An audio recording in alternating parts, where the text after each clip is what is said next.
نے اپنی ایک مشہور تقریر میں کہا تھا کہ a house divided against it self کی ناٹ اسٹینڈ. تقریباً 450 سال کی غلامی کے بعد 1947 کو جب سارے بر صغیر کے لوگ آزادی منا رہے تھے، اس سے قبل ریاست جموں کشمیر کہتے ہیں خود مختار ریاست تھی.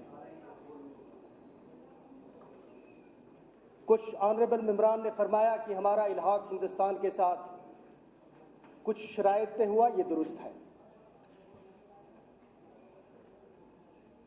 کتنی بڑی اور عظیم بات تھی کہ جب یہاں صدر ریاست تھے اور اسی ادارے میں وزیر اعظم بھی تھے. اسی ادارے میں ہمارے صدر ریاست کے بھی صدر ملک ہوا کرتے تھے. ہندوستان کا جو صدر تھا الحاق کے بعد، وہ ہمارے صدر کا صدر تھا. اسپیکر صاحب، اگر آپ توجہ نہیں دے سکتے ہیں تو میں بیٹھ جاؤں گا. نہیں، کیونکہ آپ یا تو میں ہاؤس کو ایڈریس کروں گا، پھر آپ نہیں کہنا کہ مجھے ایڈریس کرو. ادروائز آپ کنسنٹریٹ کریں، میری بات سنیں. آپ اس ملک کے صدر، ہماری ریاست جس کا ہندوستان کے ساتھ الحاق ہوا تھا، اس کا ایک صدر تھا اور ملک کا صدر تھا. ہمارے وزیر اعظم شیر کشمیر شیخ محمد عبداللہ رحمۃ اللہ علیہ، ان کا بھی ایک وزیر اعظم تھا جو ملک کا وزیر اعظم تھا. لیکن بدقسمتی ہو گئی کہ یہ گھر اندر سے تقسیم ہو گیا، اور جب گھر اندر سے تقسیم ہو گیا تو یہ گھر کھڑا اور قائم نہیں رہ سکا. اور بقول علامہ اقبال،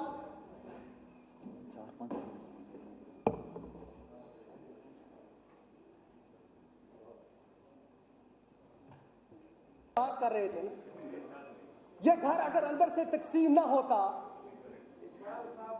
تو ہندوستان کے ساتھ ہمارا رشتہ الحاق اسی طرح ہوتا جس طرح آج ہے. لیکن اس رشتے کی وجہ سے ہندوستان اور پاکستان کے درمیان نہ دشمنی ہوتی،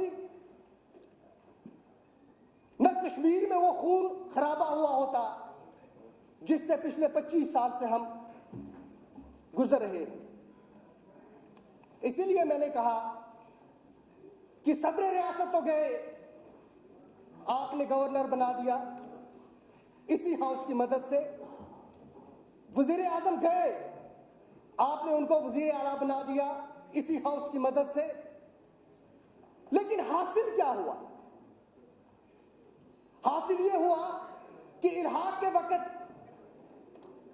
کشمیر، جموں اور لداخ کا ہندوستان کے ساتھ الحاق ایک تاریخی حقیقت بھی ہے اور ایک فطری عمل بھی تھا. فطری عمل اس لحاظ سے تھا کہ لداخ کے لوگوں کو یہ قابل قبول تھا، جموں کے لوگوں کو یہ قابل قبول تھا، اور کشمیر کے لوگوں کو اجتماعی طور یہ قابل قبول تھا.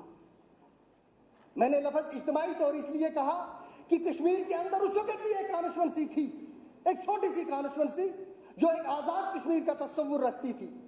کشمیر کے اندر اس وقت بھی ایک کانسٹیچوئنسی تھی، بھلے ہی وہ چھوٹی کانسٹیچوئنسی تھی، جو پاکستان کی حامی تھی. لیکن آپ نے جو کیا، جو میرے اپنے ملک نے کیا، صرف اس لیے کہ اس چھوٹی سی کانسٹیچوئنسی کو مارجنلائز کرنے کے لیے، اس چھوٹی سی کانسٹیچوئنسی کے ڈر کی وجہ سے جو ایروجن ہوا ہے ہمارے ساتھ، ہمارے اعتماد کے ساتھ، ہمارے اس بھروسے کے ساتھ، ہمارے اس ایگریمنٹ کے ساتھ، ہمارے ان انسٹیٹیوشنز کے ساتھ، ہمارے ان لیڈرز کے ساتھ جنہوں نے آپ کے ساتھ الحاق کیا تھا، جو سلوک برپا رکھا گیا ان کے ساتھ، اور جس طرح سے ان کو کارنر کیا گیا، جس طرح سے ان کو جیل بھیجا گیا، جس طرح سے ان کی تذلیل کی گئی، نتیجہ یہ نکلا کہ آج وہی چھوٹی سی کانسٹیچوئنسی ایک تناور تخت بن گیا ہے. اور آپ کے لیے یہ بہت بڑا چیلنج ہے. میں نے پچھلی بار بھی عرض کیا تھا کہ نقصان صرف یہ نہیں ہے کہ آج ریاست جموں کشمیر کے اندر ایک بہت بڑی کانسٹیچوئنسی ہے جو الحاق کو سوالیہ نظر سے دیکھتی ہے. آج کشمیر کے اندر نوجوانوں کی ایک بہت بڑی نسل ہے جو الحاق کو تسلیم نہیں کرتی. یہ بات حقیقت ہے، اور ہندوستان سب سے، میرا ملک یہ بات زیادہ جانتا ہے. یہاں پردہ گیری کرنے سے، یا ہمارے یہ کہنے سے کہ ہندوستان میں ہم 90% لوگ یا 95% لوگ چونکہ ووٹ ڈالتے ہیں وہ ہندوستانی ہیں، یہ حقیقت نہیں ہے۔ حقیقت یہ ہے کہ ہمارے ملک کی غلط پالیسیوں کی وجہ سے پاکستان کو موقع ملا کہ وہ یہاں مداخلت کرے۔ ہمارے ملک کی غلط پالیسیوں کی وجہ سے جہاں مین اسٹریم پولیٹیکل پارٹیز آج پپٹس بن گئے ہیں۔ میں بتاتا ہوں اس کی وجہ کیا ہے۔ اس کی وجہ یہ ہے کہ پچھلی بار اسپیکر سر، پچھلی بار جب یہاں بات چیت کرنے کے لیے ایک وفد آیا، تارا گامی صاحب وٹنس ہیں، میں نے ان کو اس دن دیکھا، بڑے خوش تھے۔ صرف یہ سب کو پہچان رہے تھے وہاں، جو باہر سے وفد آیا تھا اسپیکر صاحب، وہ سب کو پہچانتا تھا۔ اگر پہچانتا نہیں تھا تو کشمیر کے اسمبلی ممبرز کو نہیں پہچانتا تھا۔ ان کے لیے، ان کے سامنے ہماری کوئی اہمیت نہیں تھی، اس ادارے کی کوئی اہمیت ان کے سامنے نہیں ہے، اور اس کی وجہ یہ ہے کہ ہم اپنی عزت خود کرنا نہیں جانتے۔ مجھے بیگ صاحب نے ایک دن کہا تھا کہ جب تک تم اپنی عزت خود نہیں کرو گے دوسرا تمہاری عزت نہیں کرے گا۔ جب تک یہ اسمبلی، یہ ہاؤس، اس ہاؤس کے ممبران جب تک اپنی عزت خود نہیں کریں گے باہر آپ کی کوئی عزت نہیں کرے گا۔ یہاں حریت کے وکیل بن کے جب تک آپ بات کرتے رہیں گے، جب تک آپ حریت کے لیے باتیں کرتے رہیں گے، آپ کی عزت نہیں ہوگی۔ ہم الیکشن لڑ کے آئے ہیں۔ حریت ایک سینٹیمنٹ کی وجہ سے ایک تنظیم اور ایک تحریک ہے، ہم ان کے خلاف بھی الیکشن لڑ کے آئے ہیں۔ ہمارا بھی اپنا ایک مقام ہے، ایک وجود ہے، ایک انفرادی حیثیت ہے۔ ہندوستان ہمارے ساتھ بات کیوں نہیں کرتا؟ جب ہم نے بات کی، جہاں اس وقت عمر صاحب نہیں ہے، شفیع صاحب، ساگر صاحب، جتنی بھی سینئر لیڈر ہیں، تارا گامی صاحب وٹنس ہیں اس کے، ڈپٹی اسپیکر صاحب پلیز کنٹینیو بجانا، یہ درد ایک اندر ہے، اس کو ذرا باہر آنے دیں۔ جب وہاں بات کرنے کے آل پارٹی ڈیلیگیشن کے ساتھ، نام نہیں لوں گا، ایک سی پی آئی کے بڑے لیڈر یہاں سے ٹیلی فون اٹھا کے کبھی اس کونے میں کبھی اس کونے میں، ہم وہاں بیٹھے ہیں، مسلمانوں کا، ہندوستان کا ایک بہت بڑا لیڈر جو خود کو سمجھتا ہے، ٹیلی فون اٹھا کے کبھی ادھر کبھی ادھر کبھی ادھر، جتنے سوائے 3 آدمیوں کے، ہوم منسٹر صاحب کے، فائنانس منسٹر کے اور آزاد صاحب کے، باقی جتنے ڈیلیگیشن کے لوگ تھے وہ اس فکر میں تھے کہ حریت والے دروازہ کھولیں گے کہ نہیں کھولیں گے۔ اس اسمبلی کی ان کے سامنے کوئی اہمیت نہیں تھی، اور اس کی وجہ کیا ہے کہ نیشنل کانفرنس والا جاتا کہتا ہے حریت سے بات کرو، ہم کچھ نہیں ہیں۔ پی ڈی پی والا جاتا کہتا ہے حریت سے بات کرو، ہم کچھ نہیں ہیں۔ تارا گامی صاحب تو ہم کو گزرا ہی نہیں دیتے۔ نتیجہ یہ نکلتا ہے کہ ہم لوگ تنخواہ دار ملازموں کی طرح یہاں بھی پہچان ہم نے اپنی بنائی، ہندوستان کے اندر بھی، پاکستان کے اندر بھی اور کشمیر کے اندر بھی، ہم تنخواہ دار ملازم بن گئے۔ امن ہوگا کشمیر میں، لیکن ہم کو اپنی ٹانگوں پہ کھڑا ہونا ہوگا۔ اگر ہم الیکشن لڑتے ہیں اور لوگوں کے سامنے جاتے ہیں تو ہم کچھ باتیں کرتے ہیں ان کے ساتھ۔ ہم کیا وعدے کرتے ہیں ڈپٹی اسپیکر صاحب؟ ہم کہتے ہیں کہ مسئلہ کشمیر کے پرامن حل کے لیے ہمیں ووٹ دیں، بے روزگاری کے خاتمے کے لیے ہمیں ووٹ دیں، ترقی کے نام پر ہمیں ووٹ دیں۔ لیکن جب ہم کامیاب ہوتے ہیں ہم کہتے ہیں مسئلہ کشمیر کے حل کے حوالے سے ہم ہندوستان سے درخواست کریں گے اگر انہوں نے حریت اور پاکستان سے بات کی۔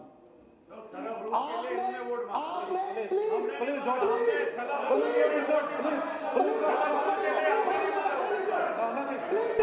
آپ لوگ بھائی بیٹھے، آپ بیٹھے، آپ بات کر لیجیے، آپ بات کر لیجیے۔ وکال صاحب، آپ کو جب کوئی چھیڑتا ہے تو اس ہاؤس نے میں اس کا ممبر نہیں تھا، اس ہاؤس نے 2/3 میجارٹی سے آٹونومی کی رپورٹ پاس کی۔ اس ریزولوشن کا کیا ہوا؟ کیا اس ریزولوشن کو گیلانی صاحب دستخط کرنے چاہیے تھے؟ یاسین ملک صاحب انڈورس کرنے چاہیے تھے؟ عمر فاروق صاحب، مولوی صاحب اس کو دستخط کرنے چاہیے تھے تب وہ قابل قبول ہوتا ہے؟ ہماری کوئی اہمیت نہیں ہے۔ ہمارے ساتھ ایک ایگریمنٹ ہوا ہے، بی جے پی والے بھائیوں، آپ کے ساتھ اعلان کر کے ہم نے آپ کے ساتھ حکومت بنا کے آپ پر کوئی احسان ہم نے نہیں کیا ہے، آپ ہمارے بھائی اور ساتھی ہیں، کوئی احسان ہم نے آپ پر نہیں کیا، لیکن ہم نے ایک رسک لی ہے۔ گورنمنٹ آف انڈیا کو معلوم ہونا چاہیے کہ ہم نے اپنی کشتیاں جلا کر آپ کا ساتھ دیا ہے، ہم نے اس ملک کا جھنڈا اٹھایا ہے۔